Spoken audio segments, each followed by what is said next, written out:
자, 박근혜 전 대통령께서 우리 나경원 후보를 격려해 주시기 위해서 오셨습니다. 우리 언론인들을 빼고 우리 지지자 여러분들 뜨거운 박수 한번 부탁드리겠습니다. 감사의 박수 부탁드리겠습니다.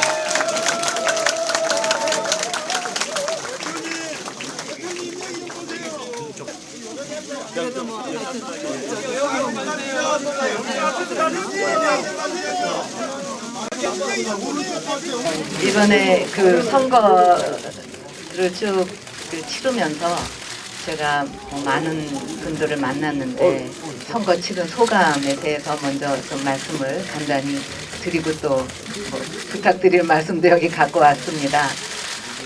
먼저 우리 나 후보께서 정말 애 많이 쓰셨고요.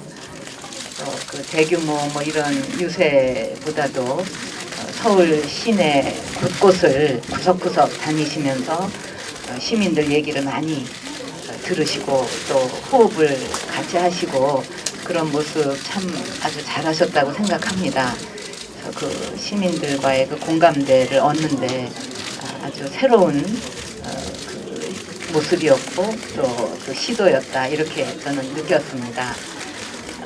이제 저도 그 13일부터 그 곳곳을 다니면서 소상공인 또 벤처기업인 거기 같이 가셨잖아요.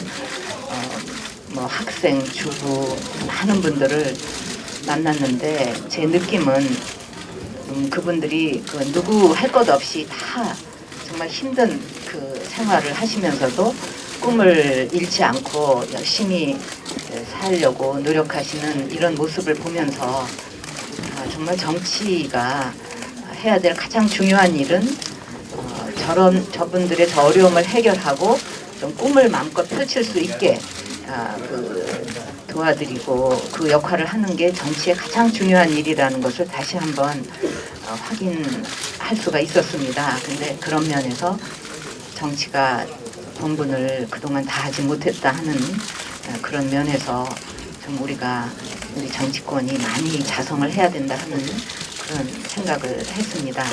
그리고 이제 또 제가 느낀 것은 그 왜 정치가 불신을 받는다 이런 얘기를 많이 하는데 그 가장 큰 이유 중에 하나가 이제 선거 때는 막 그냥 떠들썩하게 그 약속을 많이 한 다음에 국민들이 지켜보니까 그게 안 지켜지는 모습들이 계속 쌓여가니까 그런 데서 이제 불신을 많이 받는 것이 아닌가 하는 생각을 다시 하면서 국민들이 바라는 새로운 정치는 이렇게 복잡하게 뭐 표현을 할 게 아니라 약속을 지키는 정치, 그다음에 책임지는 정치다.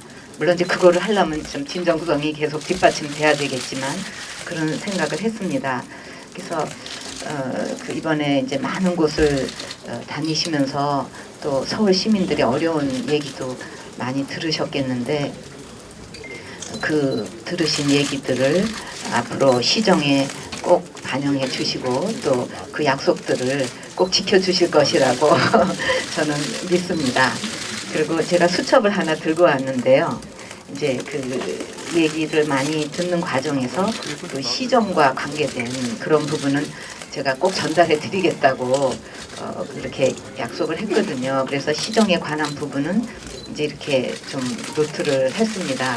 그래서 물론 뭐 그 이거 외에도 그 무슨 등록금 문제라든가 뭐 청년 취업 문제라든가 또 여러 가지 그 얘기들이 경기를 좀 어떻게든지 살려달라 뭐 말씀들이 많았지만 그거는 뭐 서울시만 관계되는 게 아니고 또 중앙정부나 당하고도 다 유기적인 협력을 거치셔야 되는 거기 때문에 이제 그렇게 같이 또 유기적으로 정당과 힘을 합해서 해주실 것이라고 믿고요. 여기는 시에 관계되는 것만 일단 적었습니다.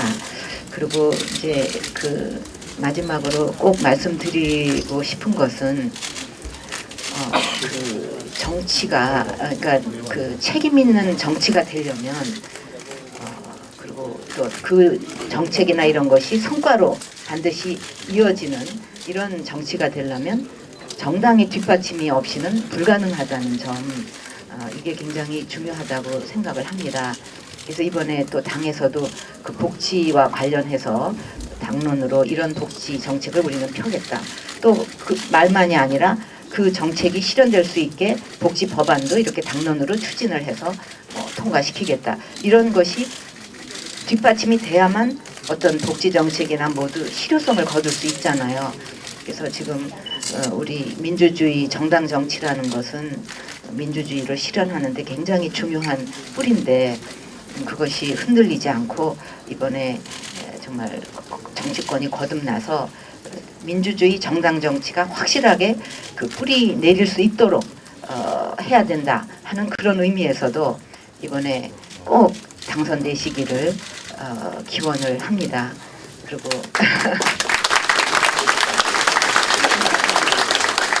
또 제가 이렇게 그 적어온 이 문제들도 다 그냥 시민들이 뭐 어려움을 호소하고 또 그 안타까운 얘기 이런 거 많이들 하시는데 이 문제도 꼭 당선되셔서 잘 해결해 주시기를 부탁드리겠습니다. 우리 서울 시민 여러분들의 현명한 판단이 있으시리라 저는 그렇게 믿고 있습니다.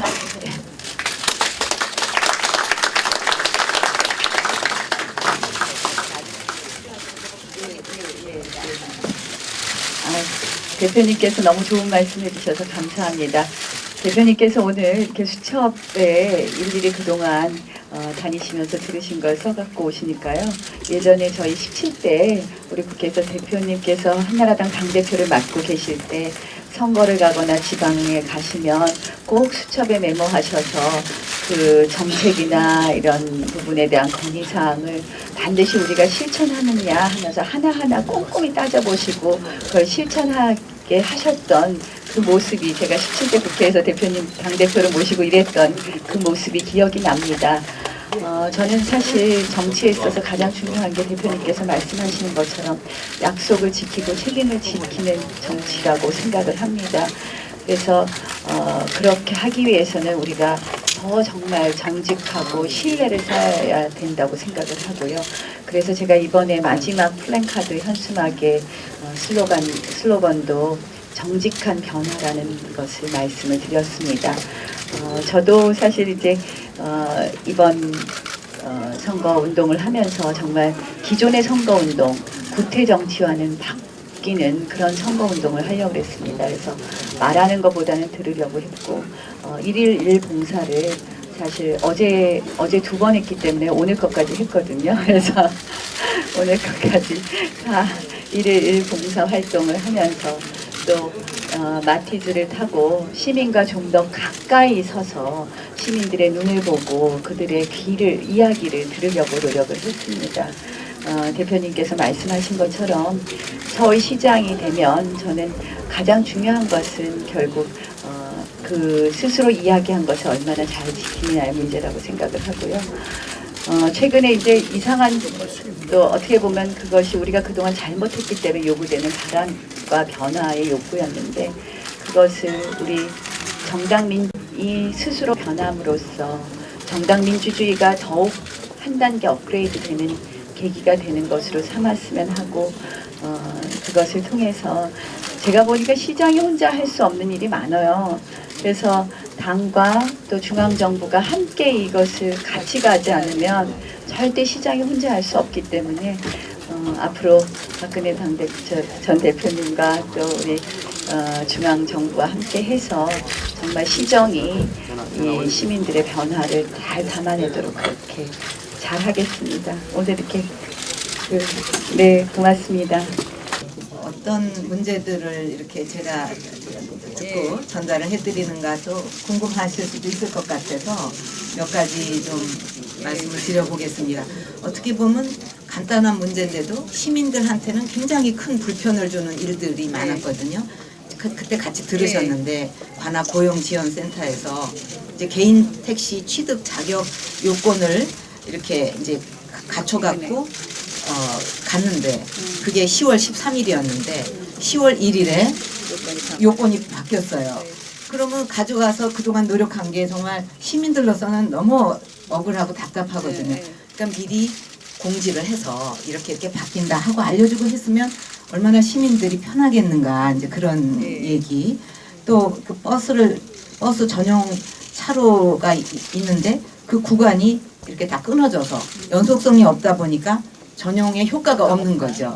그것도 또 시민 입장에서 생각하면 얼마든지 편의를 봐줄 수 있는 문제고, 그다음에 보육시설 같은 것도 이제 특히 그 공공 보육시설에서는 좀 그 일찍이 시작하고 이런 편의를 많이 보는데 그런 혜택을 받을 수 있는 기회가 너무 적어서 이제 그 직장 맘들이나 뭐 워킹 그 맘들 그런 주부들이 너무 불편해하고, 그래서 이런 그 자신들이 정말 일하면서 가정과 그 직장을 그 양립할 수 있는 그런 편한 보육시설이 좀 많이 확충됐으면 좋겠다.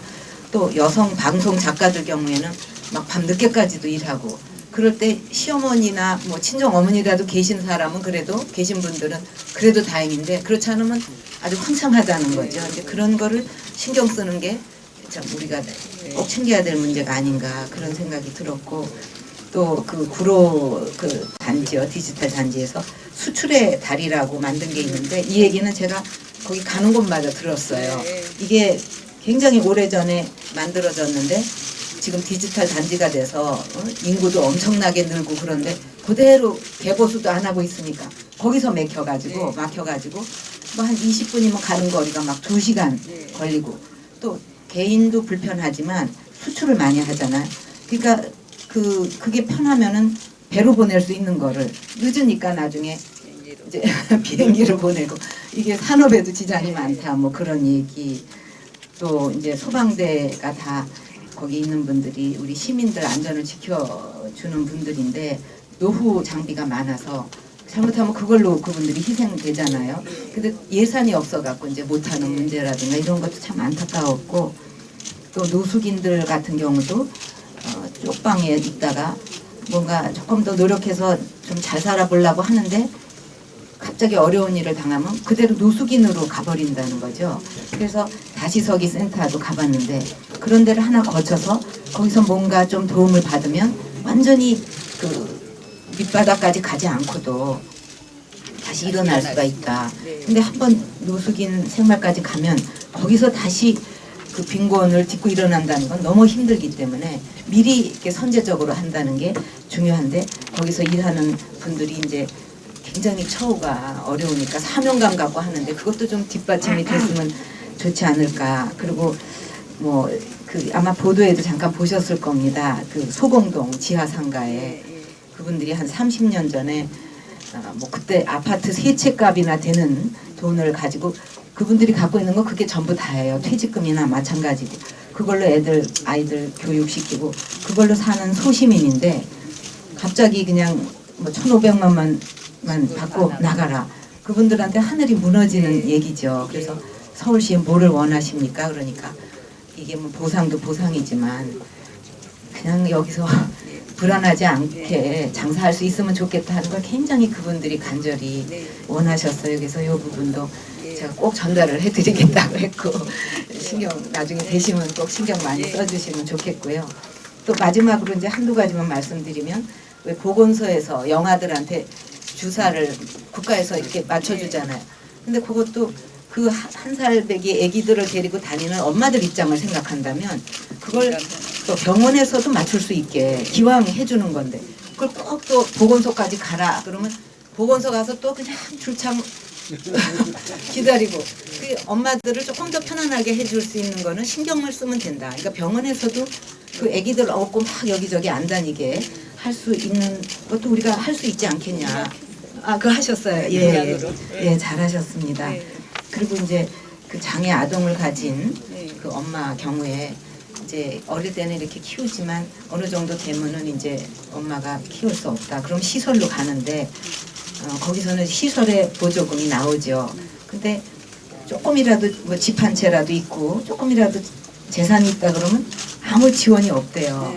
그러면 사실 조그만 집 한 채 갖고 있는데 그게 현금은 아니거든요. 어렵기는 마찬가지인데, 그러니까 그런 엄마들한테도 개인적으로 좀 보조를 해주면 그 아이를 커서 이렇게 좀 자립하기 어려워도 데리고 살 수 있지 않겠는가, 그런 좀 애절한 얘기들도 있었고, 또 그 사실 우리가 노인 그 분들한테 어르신들한테 잘 충분히 못 해드리고 있잖아요. 그분들이 다 희생해가지고 오늘 한국을 만들었는데 아직 복지 부분에 충분히 뒷받침을 못 해드리고 있는데 그래도 그 집 한 채 갖고 있는 거 월세라도 놔서 노후를 이렇게 감당을 해 가시는데 그게 또 재건축한다고 그냥 부동산 경기도 안 좋은데 그걸 거기서 나가게 되면 국가에서 도와드리지도 못하고 그분들 혼자 그나마 애써서 사는데 그것도 더 힘들게 만드는 거 이런 거는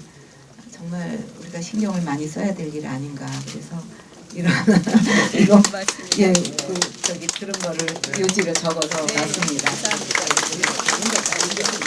전달을 아니지 뭐 그냥 앉아서도 예 거창하게 예, 꼭 지켜주시리라 믿습니다. 예.